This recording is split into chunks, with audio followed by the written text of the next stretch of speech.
तर बघा असं स्ट्रेचेबल कापड असेल म्हणजे गुळगुळीत सुळसुळीत कापड असेल तर आपल्याला परफेक्ट बिना कॅनव्हास वापरता गळा कसा स्टिच करायचा तर तो येतो. तर इथं तुम्हाला दाखवते मी.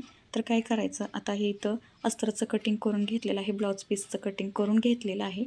तर ते व्यवस्थित असं पहिल्यांदा पिनने लावून घ्यायचं, म्हणजे पिना लावून घ्यायच्या प्रत्येक ठिकाणी गळ्याच्या. तर बघा इथं इथं सगळीकडे मी पिना लावून घेतलेले आहेत. याच्यामुळे काय होतं कापड इकडं तिकडं सरकत नाही आणि कुठे चून वगैरे पडत नाही, घोळ येत नाही.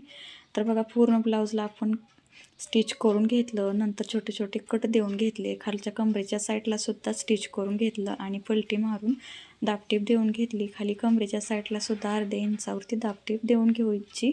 त्याच्यानंतर पूर्ण भागाला असंही एकमेकांना जोडून घ्यायचं. एक्स्ट्राचं कापड जे आहे ते कटिंग करायचं. छान असं आपलं म्हणजे बिना कॅनव्हास वापरता गळा तयार होतो. टक्स पॉईंटच्या सुद्धा टिपा मारायच्या. धन्यवाद.